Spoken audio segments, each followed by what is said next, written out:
पूर्वार्ध पैठण लेण्यांच्या आजच्या 61व्या सत्रामध्ये आपण घेत आहोत पूर्वार्ध 124 क्रमांकाची लीळा तथा आख्यायिका श्रवण.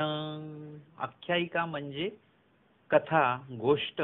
श्रवण म्हणजे ज्या धानाईचा होत्या, छोटीशी धाई, तिला स्वामींनी गोष्ट सांगितलेली आहे. एकुदी गोसावी सारंग पंडिताच्या आवारासी बीजे केले. एकदा आमचे स्वामी सारंग पंडितांच्या घरी जातात. गोसाव्यांसी ओलनी देव आदरली. त्यावेळी स्वामींना अंघोळीसाठी वस्त्र दिलेलं आहे आणि धानाईसी गोसाव्यांची श्रीमूर्ती उघडी देखिली. आणि स्वामींची जी श्रीमूर्ती आहे, आतापर्यंत स्वामींच्या श्रीमूर्तीवर सदरा आहे, धोतर आहे वगैरे, याच्यामुळे संपूर्ण श्रीमूर्ती तिला दिसत नाही आहे. थोडेसे मनगटाचा पुढचा भाग दिसत असेल श्रीकराचा वगैरे. परंतु आज स्नानासाठी म्हणून स्वामींनी वस्त्र जे काढलेत, आंघोळीचं वस्त्र नेसलेलं आहे, संपूर्ण श्रीमूर्ती त्यांनी ती उघडी बघितलेली आहे. आणि बघितल्यानंतर स्वामींची ती चांपेगावर श्रीमूर्ती पूर्ण तो वर्ण बघितलाय. आता मुळामध्ये असं असावं कदाचित, म्हणजे मामाजी आपल्या प्रवचनात सांगतात, कदाचित असं असावं की जी धानाईचा आहे ती थोडीशी सावळी असावी. अर्थातच ते ब्राह्मण याच्यामध्ये आहेत तर ती एकदम गोरीपानच असेल, परंतु त्यातल्या त्यात कुठेतरी ती सावळी असावी. तर त्याच्यामुळे स्वामींची जी श्रीमूर्ती तिने बघितली, ती श्रीमूर्ती बघितल्यानंतर ती एकदम वेधल्या गेली तिकडे.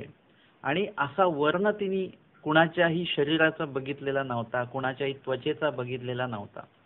आणि मुळातच एक स्त्री जात जी आहे, स्त्री वर्ग जो आहे, त्या स्त्री वर्गाला एक थोडंसं असतं. आता हा दोष म्हणा किंवा गुण म्हणा, जे काही म्हणू शकता तुम्ही त्या गोष्टीला, की दुसऱ्या व्यक्तीकडे म्हणजे दुसऱ्या महिलाकडे जर का काहीतरी चांगलं असेल तर त्या महिलेला असं कुठेतरी मनात वाटतं की मला सुद्धा असंच पाहिजे किंवा ह्याच्यापेक्षा चांगलं पाहिजे. हा एक प्रत्येक महिलांच्या मनातला तो भाग आहे. एक स्वाभाविकता प्रत्येक महिलामध्ये, म्हणजे जगातल्या सगळ्या महिलांकडे ही स्वाभाविकता आहे की त्यांच्याकडे ते आहे तर आपल्याकडेही पाहिजे, तिच्याकडे ते आहे तर ते माझ्याकडेही पाहिजे, असा तो एक भाग आहे. आणि म्हणून जेव्हा आमच्या धानाईसा ज्या आहेत ते स्वामींच्या श्रीमूर्तीचा जो वर्ण बघतात, तर जरी धानाईसा या गोऱ्या जरी असल्या तरी स्वामींचा जो वर्ण आहे तो गोरा नाही, तो चांपे गौर आहे. म्हणजे त्या चाफ्याचे फुलाचा रंग जर का तुम्ही बघितलेला असेल तो एकदम सफेदही नसतो आणि एकदम पिवळा सुद्धा नसतो. सफेद आणि पिवळा या रंगाचं एक सुंदर असं ते कॉम्बिनेशन त्याच्यामध्ये आहे. आणि ते दिसायला आणि बघायला इतकं सुंदर वाटतं. आणि तो रंग जो आहे तो सौम्य वाटतो. जसं सोन्याचा रंग जर का बघितला तर एकदम पिवळा धमक असा आहे. परंतु इतर पिवळे धातू आणि सोनं या दोन्ही धातूंना जर का तुम्ही बघितलं तर तुम्ही सोनं बघताना तुम्हाला त्या सोन्याचा रंग सौम्य वाटतो. तसंच त्या सोन्याही पेक्षा स्वामींचा वर्ण अजून सौम्य आहे. सौम्य कुठल्या दृष्टीने बोलतोय, तो पाहताना डोळ्याला एक सुखदता वाटते. असे रंग असतात की ते पाहिल्यानंतर डोळ्याला छान वाटतं. तुम्हाला हिरवळ बघितली की एकदम छान वाटतं तुम्हाला. त्या प्रकारे स्वामींच्या श्रीमूर्तीचा वर्ण आहे. आणि मी तुम्हाला हे सांगेन की जोपर्यंत तुम्ही स्वामींची श्रीमूर्ती बघत नाही तोपर्यंत तुम्हाला या वर्णाचा कुठलाच अंदाज लावता येणार नाही की स्वामींचा वर्ण नेमका होता कसा. तुम्ही फक्त शब्दांनी सांगू शकता, परंतु शब्दांनी त्या वर्णाच्या नावाचं ज्ञान होऊ शकतं की ते चांपेगौर होता, परंतु नेमका चांपेगौर कसा होता, कसा आहे, हे तुम्हाला प्रत्यक्ष श्रीमूर्ती बघितल्याशिवाय समजणार नाही. आणि म्हणून आपण एक विशिष्ट संकल्पनेपर्यंत जाऊन थांबूया. त्याच्या पुढे चिंतन तुम्ही करत बसायचं नाही. तुम्हाला चांपेगौर वर्ण आठवला तरी चालेल. चांपेगौर वर्ण जो आहे तुम्हाला समोर असं प्रत्यक्ष दिसू शकत नाही. आणि म्हणून आपण फक्त शब्द आणि थोडंसं त्याच्याविषयी चिंतन करून आपण त्या ठिकाणी थांबूया. आता आपण तर थांबतोय, परंतु आमची धानाईसा मात्र थांबत नाही. तिला तो वर्ण त्यांनी पाहिला धानाईसांनी, आणि तो पाहिल्यानंतर त्या वर्णाच्या त्या प्रेमात पडले आणि ते म्हणायला लागले, हा वर्ण मला पाहिजे. आता तो परमेश्वराचा वर्ण आहे, तर तो परमेश्वराचा वर्ण पाहिजे. म्हणजे आता बघा की धानाईसानी एवढ्याशा लहान वयामध्येच परमेश्वरासारखं होण्याचा जो काही त्या ठिकाणी बोलून दाखवलेला आहे, त्याचा हट्ट धरलेला आहे. आणि त्या आमच्या धानाईसा त्या म्हणायला लागल्या, आग्रह घेतला, आणि त्यांनी आग्रह घेतला, सगळ्यांच्या मागे लागल्या त्या. चांगदेव रावळा ते जिया हळदी उठली तिया हळदी माते उठावे. आता या लहान वयामध्ये सुद्धा आमच्या धानाईसांना समजलेलं आहे की स्वामींचं वर्ण असं चांपे गौर, थोडासा पिवळेपणा, त्याच्यामध्ये पिवळेपणाची झाक आहे, असा तो वर्ण आहे. आणि तो वर्ण का आहे? कारण की ही हळद सुद्धा स्वामींना लावल्या जाते. जे काही उठणं वगैरे हे सगळं आहे त्याच्यामध्ये हळद सुद्धा आहे. आणि कदाचित ते जे काही पिवळा लेप स्वामींना लावल्या जातो, ती हळद लावल्या जाते आहे, त्या हळदीमुळेच स्वामींचा वर्ण असा झालेला आहे. असं धानाईसाचं जे काही बालमन आहे, त्या बालमनाला तसं वाटतं. आणि मग ती म्हणते, जिया हळदी उठली तिया हळदी माते उठावे. म्हणजे ज्या हळदीने श्री चांगदेवरावांना जी हळद लावलेली आहे, त्या हळदीनेच मला पण उठावं, म्हणजे ते मला सुद्धा ती हळद लावावी. ऐसा ठाया घेतला, ठाया म्हणजे हट्ट, ते हट्ट त्यांनी घेतलेला आहे. आता कधी कधी तुम्ही बघितलं तर एकदम वयस्कर व्यक्ती आणि एकदम लहान मुलगा, या दोघांनी जर का हट्ट घेतला ना, तर त्यांना तुम्ही कुठल्याच अर्थाने त्यांना समजवू शकत नाही.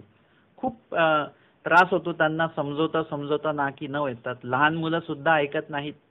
आणि एकदम वयस्कर व्यक्ती आहेत, ते कधी कधी असे काही मनामध्ये त्यांचा हट्ट निर्माण होतो की ते सुद्धा ऐकत नाहीत. तर अशा पद्धतीचा हट्ट आमच्या धानाईसाने घेतला. काहीसे नाही बुझावे ना. आणि आमच्या धानाईसा कशानेच ऐकत नव्हत्या. आईनी समजवलं, वडिलांनी समजवलं, सगळ्यांनी समजावून झालं, परंतु त्या मात्र समजून घेण्याच्या मनस्थितीमध्येच नव्हता. तयासी काही म्हणिये करून दिती. आणि त्या आईला, मुख्य करून लहान मूल जे असतं ते जास्त हट्ट आईकडे करत असतं, कारण त्याला माहिती आहे आईकडनं फटके मिळतात. तसंच आई हट्ट सुद्धा पुरवते. आई देत नाही काही, तशाच पद्धतीने आई देणारी सुद्धा आईच असते. आणि म्हणून विशेष हट्ट जो असतो तो आईकडे केला जातो. कदाचित आई चांगल्या प्रकारे तो हट्ट पुरवत असते, थोडंसं राग करते, परंतु हट्ट पुरवणारी सुद्धा आईच असते. आणि म्हणून आमच्या चांगदेव भटांना जेव्हा सुद्धा रिद्धपूरला जायचं होतं, तेव्हा सरळ त्यांनी स्वामींना सांगितलं नाही.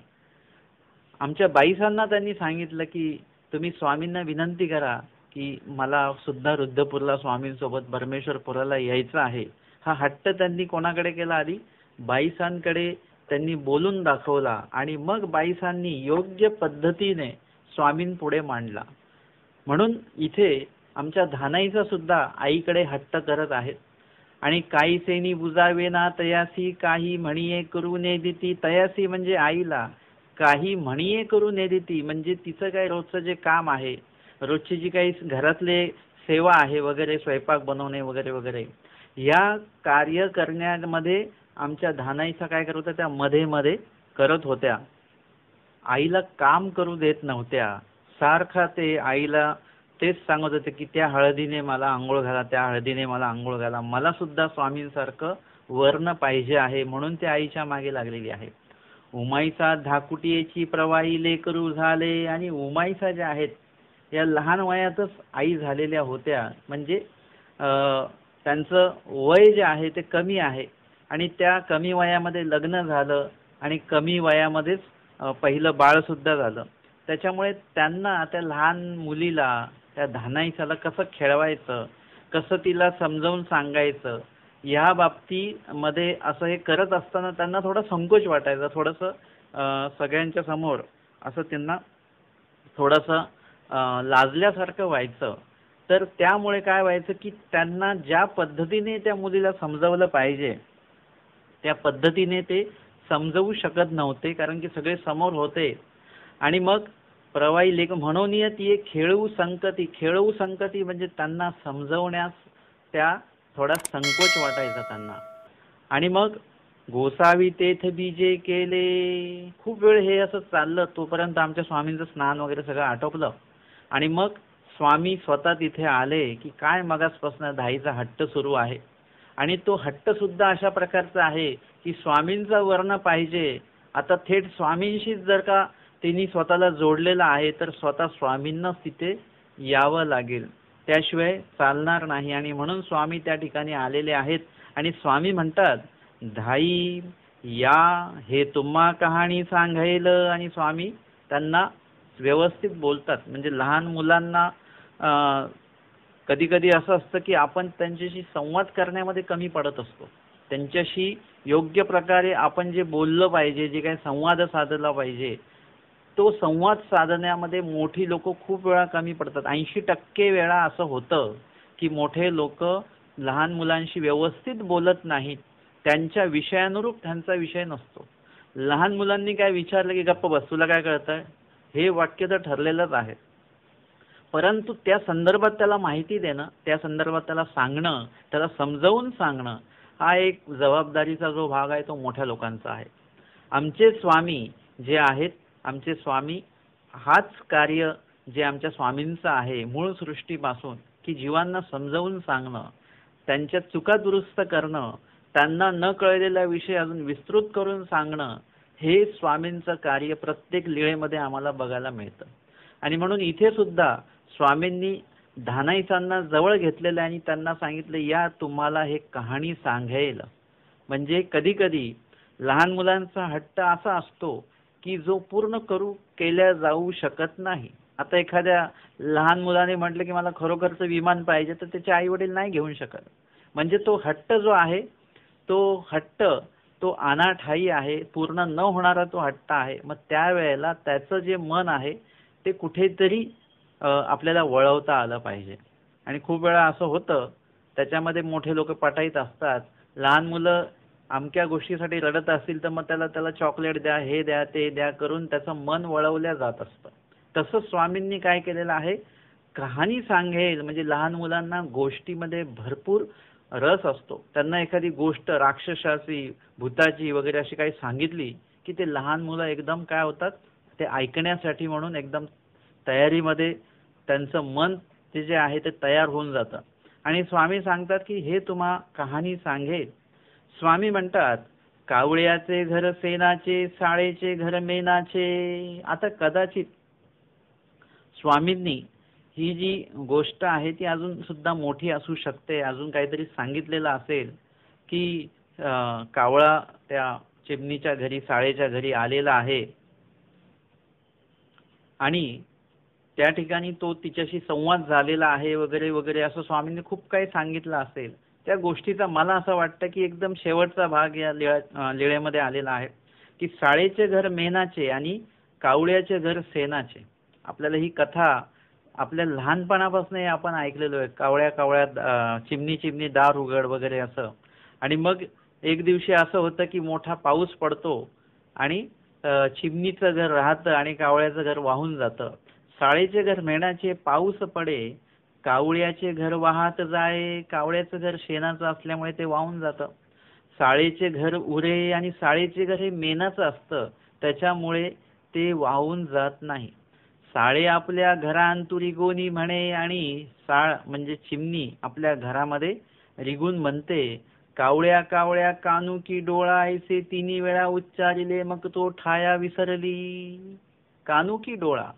आता या गोष्टीचा जो काही पूर्वार्ध आहे, आपल्याला उत्तरार्ध इथे ऐकायला मिळाला गोष्टीचा, परंतु पूर्वार्ध अशा प्रकारचा आहे त्या चिमणीच्या संवादावरून तसं वाटतं की जसं आपण ऐकलेल्या गोष्टीचाच तो भाग आहे की कावळ्याचं घर शेणाचं आहे आणि चिमणीने त्याला अनेक वेळा सांगितलं असेल, बाबा चांगलं पक्क घर बांध, नाहीतर काय होईल, पाऊस वगैरे आला तर ते तुझं घर काय होईल, नष्ट होऊन जाईल त्याच्यामध्ये. परंतु कावळ्याने ते काय ऐकलं नाही. मेणाचं घर बनवायला खूप पैसे लागतात, महाग पडतं ते घर. म्हणून शेणाचं घर कसं स्वस्तामध्ये बनून जातं, म्हणून कावळ्याने स्वस्त घर बनवून ठेवलं. परंतु चिमणीने त्याला सूचना दिली, परंतु त्याने ती सूचना ऐकली नाही. एक दिवस पाऊस आला आणि ते घर जे आहे ते व्हायला लागलं, वाहून गेलं. चिमणीचं घर तसंच राहिलं. मग चिमणी आपल्या घरामध्ये उभं राहून त्या कावळ्याशी बोलते आहे, त्याला सांगते आहे, बघ मी इतक्या दिवस तुला सांगत होते ना, तू शेणाचं घर नको बांधूस, मेणाचं घर बांध. वाहून गेलं ना आता ते. आता सांग, कानो की डोळा, म्हणजे आता तू कानाने ऐकलेलं खरं की डोळ्याने पाहिलेलं खरं? तू इतक्या दिवस म्हणत होता की नाही नाही, हेच घर चांगलं आहे, शेणाचं घर चांगलं आहे, मध्ये थंड लागतं वगैरे वगैरे, आणि काही वाहून जाणार नाही. मी ऐकलेलं आहे की पावसामध्ये ते वाहत नाही. मग आता ती चिमणी म्हणते तू कानाने ऐकलं ते खरं की आता डोळ्यांनी बघतोयस ते खरं? तुझं घर वाहून गेलं. ऐसे तिन्ही वेळा उच्चारिले स्वामींनी, 3 वेळा असा अनुकार केला, कानू की डोळा, म्हणजे एकदा कानाकडे हात लावायचा, एकदा डोळ्याकडे हात लावायचा, कानू की डोळा, कानू की डोळा. आणि मग 30 धानाई सुद्धा, धाई सुद्धा असं काहीतरी अनुकार करत असेल की स्वतःच्या डोळ्याला हात लाव, कानाला हात लाव. अशा याच्यामध्ये तिला तो आनंद संचरला. आमच्या स्वामींनी एका छोट्याशा गोष्टीतनं त्या धानाईसाचं लक्ष जे आहे ते वेगळीकडे नेलेलं आहे. म्हणजे कुठेतरी आम्हाला या गोष्टीचा त्या वर्णाशी संबंध लावता आला पाहिजे. जेव्हा धानाईसाला परमेश्वरासारखं व्हायचं असेल, अर्थातच आता धानाईसा म्हणजे आपण आहोत, आणि आपल्याला आपण सुद्धा प्रेमाच्या त्या वर्णाच्या प्रेमात पडलेलो आहोत. बघा, लीळा ऐकणारे जेवढे कोणी लोक आहेत त्यांना जर का चांपेकर वर्ण कळला असेल कसा असतो, काय असतो, तर नक्कीच एकदम गोऱ्या लोकांना सुद्धा असं वाटलं नसेल का की आपला वर्ण सुद्धा तसाच पाहिजे होता. म्हणजे बघता क्षणी लोक आपल्याकडे वेधले गेले असते. असा छोटासा मोह आपल्यामध्ये पण होतो. एखादा सावळा किंवा काळा माणूस असतो, त्याला असं वाटतं की माझा रंग गोरा असता तर मी पण छान दिसलो असतो, लोकांनी माझ्याकडे आकर्षित झाले असते लोक. म्हणजे हा एक जो काही स्वाभाविकपणे हा जो विचार आहे तो प्रत्येकाच्या मनामध्ये येतो.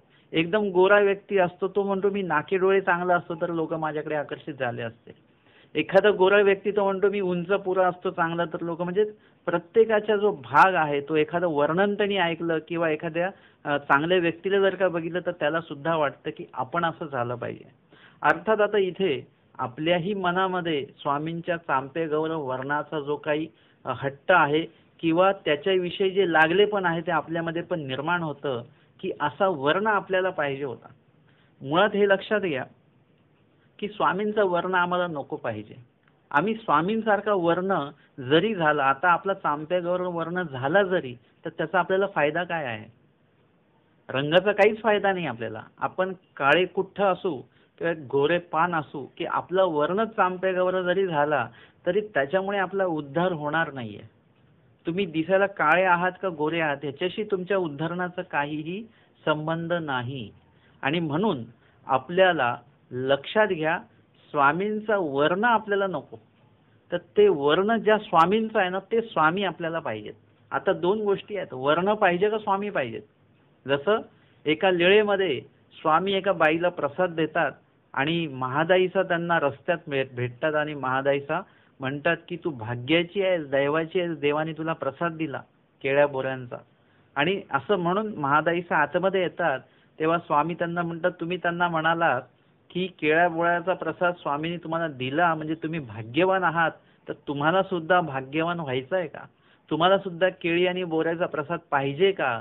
तेव्हा महादाईचा म्हणतात, देवा नाही, आम्हाला तो केळी आणि बोऱ्यांचा प्रसाद आम्हाला नको.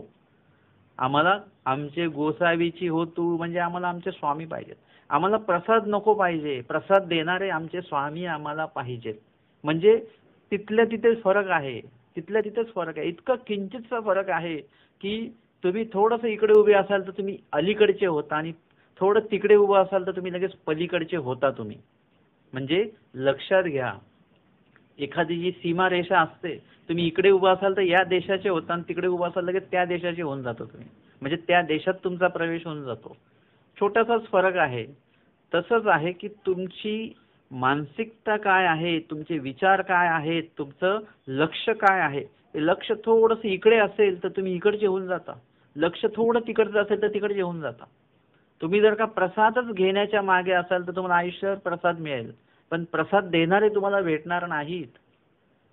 आम्हाला प्रसाद नको पाहिजे, आम्हाला प्रसाद देणारे पाहिजेत. हे एक मुख्य भाग लक्षात ठेवा. एकदा प्रसाद देणारे भेटले की सगळं मिळणार आहे. मग परमेश्वर एकदा तुमचे झाले तर सगळं तुम्हाला भेटणार आहे. आणि म्हणून गीतेमध्ये तुम्ही महाभारतामध्ये जरी बघितलं तर दुर्योधनाने सैन्याची निवड केली, पण अर्जुनाने काय केलं, कृष्ण महाराजांची निवड केली. ते म्हणाले की तुम्ही जे देणार आहात ते नकोय मला, तुम्ही पाहिजेत मला. म्हणजे जो देणारा, जे दिल्या जातंय ते नको, पण जो देतो आहे तो आम्हाला पाहिजे. तसं परमेश्वराचा वर्ण मला नको पाहिजे. नाही मी चांप्या गौर असेल तरी चालेल, नाही मला देवानी गोरा केलं तरी चालेल, देवानी मला काळं कुट्ट केलं तरी चालेल, कसंही करा, फक्त मला देव पाहिजे. म्हणजे हा एक भाव आपल्या मनामध्ये असला पाहिजे. आता आपण थोडंसं धानाईचा जे आहे, धानाईच्या ठिकाणी आपण जाऊया. आणि धानाईचा वयाने कमी आहे, विचारांनी थोडंसं ते बालक बुद्धी जरी असली तरी आपण मात्र थोडंसं मॅच्युअरपणे ह्या लीळेला बघूया की धानाईच्या ठिकाणी आपण आहोत. आणि आता आपल्याला स्वामींचा जो वर्ण आहे तो वर्णाच्या प्रेमात आपण पडलो, तसा वर्ण मला सुद्धा पाहिजे असं जर का हट्ट मी घेतला, तर आमचे स्वामी काय करतात, ते आमचे स्वामी मला सांगतात, आपल्याला सांगतात की या वर्णाच्या प्रेमामध्ये पडू नका. कारण की महादाईसांना स्वामी आधीच सांगतात की बाई हे बर्वे नव्हे भीतरी असे ते बर्वे, हे बर्वे नव्हे, ह्याच्या प्रेमात पडू नका. हे प्रपंच आहे. स्वामींची श्रीमूर्ती सुद्धा प्रपंच आहे. स्वामींच्या श्रीमूर्तीचा वर्ण प्रपंच आहे. स्वामींचे केश कळाप सुद्धा प्रपंच आहे. हे सगळं प्रपंच आहे. उद्धरण प्रकरण जर का तुम्ही वाचलं तर त्याच्यामध्ये माया घटाकारे आकारे होते. म्हणजे माया जी आहे ती परमेश्वराचा देह झालेली आहे, म्हणून त्याला मायापूर असं म्हणतात. आणि ओते म्हणजे परमेश्वर स्वरूप नंतर त्या देहामध्ये येतं. जसं मडकं आधी तयार केलं जातं आणि पाणी त्याच्यात नंतर ओतलं जातं. आपल्याला मडक्यापेक्षा आपलं तहान कोण भागवतं, मडकं की पाणी? तर पाणी भागवत असतं आपलं तहान. आपल्यासाठी पाणी महत्वाचं आहे. हे बर्वे नव्हे भीतरी असे ते बर्वे, म्हणजे भीतर जे स्वरूप आहे ते आमच्या उपयोगाचं आहे. बाकी श्रीमूर्ती जी आहे, श्रीमूर्तीच्या योगाने ते स्वरूप व्यक्त झालेलं आहे. हा एक भाग आपल्याला लक्षात घ्यायचा आहे. आणि म्हणून स्वामी महादाईसांना म्हणतात की भीतरी असे ते बर्वे. आणि भीतरी असे ते बर्वे, ते जर का तुम्हाला भीतरील बर्व जर का तुम्हाला प्राप्त करायचं असेल, महादाईचा विचारतात की ते भीतरील जे बर्व आहे ते आम्हाला कसं प्राप्त होईल. तर त्यावर स्वामी म्हणतात की जेव्हा सकळ संपत्ती ती असंपत्ती, जीवाची परमेश्वर संपत्ती, असं जेव्हा तुम्हाला तुमचा जी स्वाभाविकता होईल की जेवढं काही संपत्ती युक्त म्हणून जे तुम्ही मानता ते तुमच्यासाठी नगण्य झालं, नकोय त्या गोष्टी, तुमच्यासाठी ते मूल्यवान नाही. परमेश्वर जीवाची संपत्ती, तुमची जी संपत्ती आहे, तुमची जी श्रीमंती आहे, ती केवळ तुमच्या हृदयामध्ये परमेश्वर असल्यावरच आहे. परमेश्वर तुमच्या हृदयात नाही तर तुम्ही कसे आहात, रंक आहात. परंतु जर का परमेश्वर तुमच्या हृदयात आहेत, हीच तुमची श्रीमंती जर का तुम्ही मान्य केली, ती मानली आणि त्याच्यावर प्रतिती श्रद्धा जर का तुम्ही ठेवली, तर तुम्हाला भीतरील स्वरूपाच्या जवळ जाता येतं. तोपर्यंत सगळे अडथळे, जे दृष्टपर पदार्थ आहेत, जड चेतन पदार्थ आहेत, पैसा अडका, संपत्ती, मित्र मंडळी, नातलग, हे सगळे जोपर्यंत आहेत, तुम्ही ज्यांना बाळगलेलं आहे संपत्ती म्हणून, तोपर्यंत परमेश्वर संपत्तीपर्यंत तुम्हाला पोहोचता येणार नाही. त्यासाठी तुम्हाला ह्या सगळ्यांना वजा करावं लागेल, सगळं बाजूला करावं लागेल. त्यानंतर जसं एखादं कार्य एखाद्या ठिकाणी करायचं, नवीन जर का इमारत बांधायची असेल तर ती जागा आधी पूर्ण स्वच्छ करावी लागते. तिथल्या सगळ्या नको तो अडचणीचा भाग सगळा बाजूला करून टाकावा लागतं. ती जागा मोकळी करावी लागते आणि मग नवीन तिथे इमारत बांधता येते. त्याच्यासाठी आधी सखोल जावं लागतं. इमारत बांधताना खाली जावं लागतं आधी, खालून वर यावं लागतं पूर्ण तयारीनिशी. तशा पद्धतीने तुम्हाला काय करावं लागेल, पूर्ण असंपत्ती करावी लागेल. सकळ संपत्ती म्हणून जे काही मान्य करून बसलं ती असंपत्ती करून, त्यानंतर तुमची खरी संपत्ती जी आहे ही परमेश्वर संपत्तीच तुमची खरी आहे. ती जर का श्रीमंती तुमच्याकडे असेल, परमेश्वर संपत्ती, तरच तुम्हाला काय होणार आहे, पुढे परमेश्वर प्राप्ती होणार आहे. आणि म्हणून या लीळेचा जो भाग आहे, शेवटचा जो भाग आहे, जो गोष्टीचा भाग आहे, तो आपल्याला ह्याच्याशी जोडायचा आहे की तुम्हाला तो जर का वर्ण तुम्हाला आवडलेला आहे तर त्या वर्णाच्या प्रेमात पडू नका. तो वर्ण ज्यांचा आहे त्यांच्या प्रेमात पडा. त्या वर्ण तुम्हाला जर का आवडलेला आहे तर वर्णाच्याच आवडीमध्ये अडकून राहू नका. तो वर्ण ज्यांचा आहे, ज्या परमेश्वराचा आहे, त्या वर्ण धारण केलेल्या त्या स्वरूपाच्या म्हणजे परमेश्वराच्या आवडीमध्ये गुंतून घ्या स्वतःला. आणि म्हणून पुढे ती जी गोष्ट येते की कावळ्याचे घर सेनाचे आणि साळेचे घर मेनाचे. म्हणजे आपण जर का त्या प्रपंचात अडकून राहिलो तर ती चिमणी कावळ्याला सांगते आहे, म्हणजे चिमणी अनुभवी आहे. चिमणी म्हणजे एखादी ज्ञानी व्यक्ती आपल्यासारख्या अज्ञान व्यक्तीला सांगते आहे की ते जे काही शेणाचं घर आहे ते वाहून जाईल आणि मेनाचं घर तसंच राहील. शेणाचं घर म्हणजे तुम्ही ज्या गोष्टीच्या प्रेमात पडलेले आहात, ज्या श्रीमूर्तीच्या प्रेमात पडलेले आहात. आत्ताचा विषय एकदम संवेदनशील विषय बरं का, तुमच्या दृष्टीने तरी आहे. कारण आमचे लोक एकदम विशेषालाच परमेश्वर मानून बसलेत. आणि जर का मी म्हटलं विशेष म्हणजे देव आहेत का असं म्हटलं तर काही लोक एकदम एकदम गडबडून जातात, घाबरून जातात. असं कसं म्हणता तुम्ही वगैरे. तर इथे मी तुम्हाला अजून पुढचा टप्पा सांगतो आहे की श्रीमूर्ती सुद्धा परमेश्वर नाहीये. श्रीमूर्तीचे अंत जो स्वरूप आहे ते परमेश्वर आहे, त्याला परमेश्वर स्वरूप म्हणतात. बाकीचा प्रपंच आहे. म्हणून कावळ्याचे जर शेणाचे ते पाऊस पडल्यानंतर ते वाहून जातं. म्हणजे पाऊस पडल्यानंतर म्हणजे संहार काळी असेल किंवा अवतार कार्य संपन्न झाल्यानंतर म्हणा असेल की परमेश्वर ते जी श्रीमूर्ती आहे त्या श्रीमूर्तीचा त्याग करून जातात. आणि जसं आपल्याला कामाख्या निमित्तानं पुरत्याग केला त्यावेळी स्वामींचं श्रीचक्रपाणी महाराजांचं पूर म्हणजे श्रीमूर्ती तिथेच राहिली, स्वरूप त्यातनं निघून गेलेलं आहे. श्रीप्रभूंनी पुरत्याग केला त्यावेळी सुद्धा ते देह तिथेच राहिलेले, श्रीमूर्ती तिथेच राहिली, स्वरूप जे परमेश्वराचं त्यातनं निघून गेलं. आत्ता तुमच्या लक्षात येईल. तर या ठिकाणी पाऊस पडे आणि कावळ्याचे घर वाहत जाय आणि साळेचे उरे. म्हणजे ज्ञानियाची जी प्रतीती आहे ती प्रतीती कायम राहते. कारण की ज्ञानियाची जी प्रतीती आहे ते श्रीमूर्तीला परमेश्वर न मानता श्रीमूर्ती अंतुल जे स्वरूप आहे त्याला परमेश्वर मानतात. संवेदनशील विषय आहे, व्यवस्थित ऐका.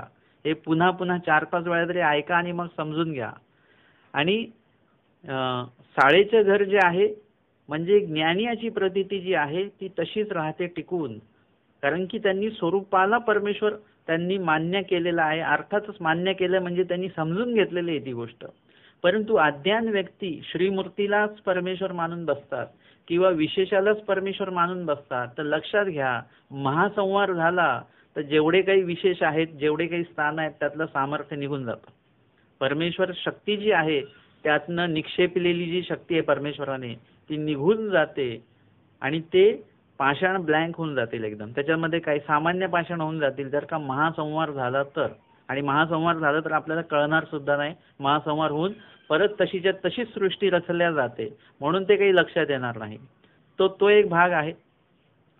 आणि मुळात म्हणजे श्रीमूर्तीला जर का तुम्ही परमेश्वर मानून बसलात तर काय होणार आहे की त्या ठिकाणी वाहून जाय म्हणजे तुम्ही ज्याच्यावर प्रतीती ठेवलेली आहे तो प्रपंच आहे. त्याच्यामुळे त्यामध्ये जर का काही हे झालं तर तुम्ही उदास व्हाल. परंतु तसं नाही आहे. तुमचं लक्ष जे आहे तुमच्याकडे जेव्हा ज्ञानस्तर वाढतो, जसं मी म्हटलं ना, खूप लोक म्हणतात देव आपल्याला भेटले पाहिजे, देव आपल्याला. पण देव भेटून काय उपयोग आहे? लक्षात घ्या, नुसतं देव भेटण्याला महत्त्व नाही आहे. देव भेटल्यानंतर तुमच्याकडनं योग्य कार्य सुद्धा झालं पाहिजे ना. आता देव आमचे कनाशीच्या ब्राह्मणाला भेटले नाहीत का? भेटले ना. काय उपयोग केला त्यांनी? काहीच उपयोग नाही केला. आमचे देव दादोसांना भेटले, आमचे देव सारंग पंडितांना भेटले, कितीतरी लोकांना भेटले आमचे देव. परंतु त्यांनी स्वामींच्या भेटीचा उपयोगच करून नाही घेतला. या उलट निळभट्ट भांडारीकरांना स्वामी भेटले, भटोबासांना भेटले, माईंभट्टांना भेटले, महादाईसांना भेटले, बाईसांना भेटले. यांनी खऱ्या अर्थाने स्वामी भेटण्याचा उपयोग करून घेतलेला आहे. म्हणून नुसती श्रीमूर्ती भेटून उपयोग नाही, नुसते स्वामी भेटून उपयोग नाही. तर स्वामी भेटल्यानंतर तिथे त्या लिळेमध्ये जे आपण बघितलं, सिद्ध रे सिद्ध पर सिद्धा ते कोणी ओळखे ना, ओळखीचं कार्य करत नाही आहेत, बोलवत नाही आहेत, तर ते कार्य सुद्धा आमच्याकडनं होणं खूप गरजेचं आहे. म्हणून देव नक्कीच तुम्हाला भेटतील, परंतु देव भेटल्यानंतर आम्ही काय करायचे याची पूर्वतयारी तुम्ही आजच करून ठेवा की देव भेटल्यानंतर काय करायचं.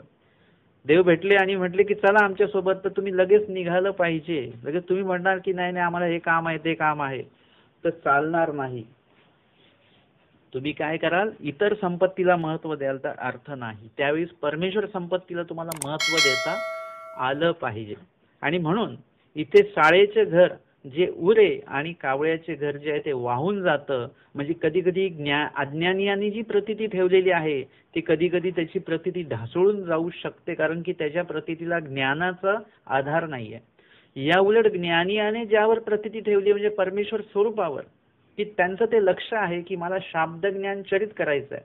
आज जरी श्रीमूर्ती नाही आहे तरी ज्ञानी हा खचून जात नाही, त्याच्याकडे ज्ञान आहे.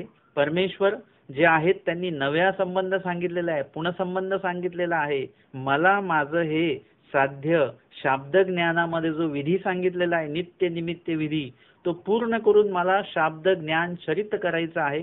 मला पुनःसंबंधाची योग्यता माझ्यामध्ये निर्माण करायची आहे आणि मग पुनःसंबंधी जन्मायचं आहे. मग तिथे स्वामी भेटते. स्वामी तिथे भेटल्यानंतर सुद्धा त्यांचं लक्ष काय आहे? सामान्य ज्ञान.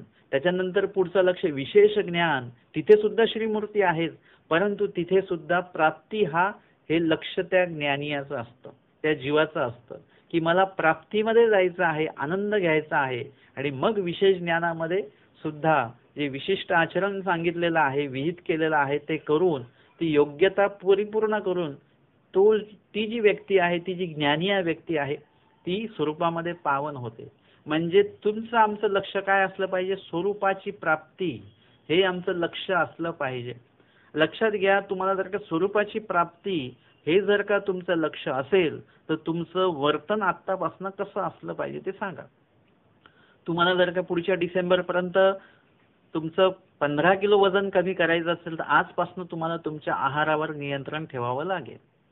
तसं आहे की परमेश्वर प्राप्ती जर का तुम्हाला करून घ्यायची असेल तर आजपासून तुमची विचारसारणी, तुमची आचारसारणी, तुमचं प्रत्येक कार्यामध्ये तुम्हाला आत्ता बदल करून घ्यावा लागेल. तुमच्या प्रतीतीमध्ये काय चूक आहे, काय दुरुस्ती त्याच्यामध्ये आवश्यक आहे, ते सगळ्या गोष्टी आत्ताच करून घ्याव्या लागतील. नाहीतर आपण सगळे याच गोष्टीमध्ये अडकून राहू. आमच्या धानाईचा जशा अडकून राहिलं की मला हाच वर्ण पाहिजे, नाही, याच्यात अडकू नका. आपलं लक्ष पुढचं आहे. आम्हाला विशेष पाहिजे, आम्हाला प्रसाद पाहिजे, ह्याच्यात अडकून राहू नका. ह्याच्या पुढे चला. आम्हाला परमेश्वराकडे पोहोचायचं आहे. आम्हाला या दृष्टपर गोष्टींमध्ये अडकून नाही राहायचं. आम्हाला अदृष्टपर परमेश्वर जे आहेत त्यांच्याशी आम्हाला स्वतःला जोडून घ्यायचं आहे.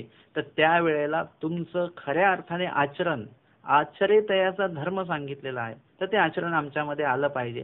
आमची जी प्रतीती आहे, आमच्या प्रतीती कुठेतरी ज्ञानाधार नाही आहे, अज्ञानाधार आमची प्रतीती आहे. तर ती प्रतीती कुठेतरी आम्ही बदलून घेतली पाहिजे आमची. आणि स्वामींनी सांगितलं की कानू की डोळा. आता तुम्ही कानाने ऐकलं ते खरं आहे की प्रत्यक्ष डोळ्यांनी बघाल ते खरं आहे? तर तुम्ही जे डोळ्यांनी बघाल ते खरं आहे. कानाने जे ऐकाल, माउथ पब्लिसिटीने, शोकतीने तुमच्यापर्यंत जे आचरणं आलेली आहेत ती चुकीची आहेत.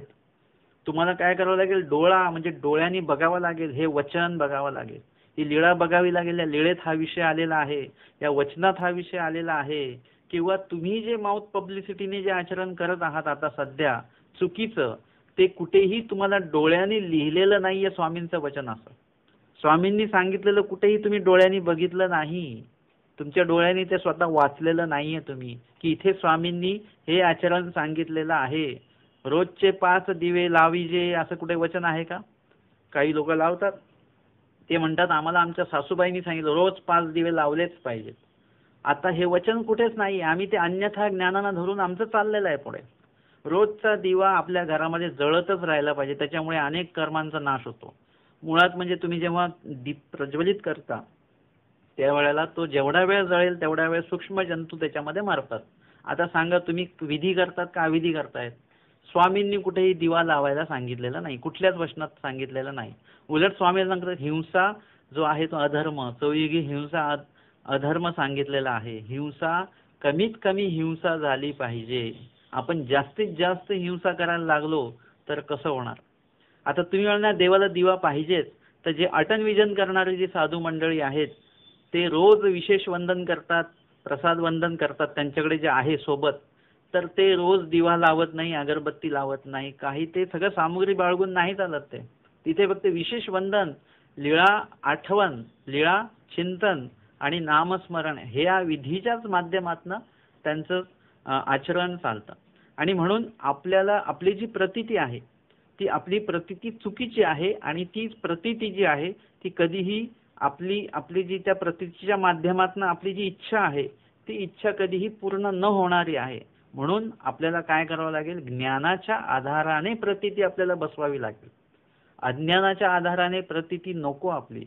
ज्ञान त्याच्यासाठी असलं पाहिजे. एकदा ज्ञान झालं की तुम्हाला आपोआप तुमचे साध्य तुम्हाला स्वतःलाच कळेल की नेमकं काय करायचं. जसं जो दुकानदार काय करतो, तो दोन्ही तांदूळ तुम्हाला दाखवतो, कानुकी डोळा ना डोळा.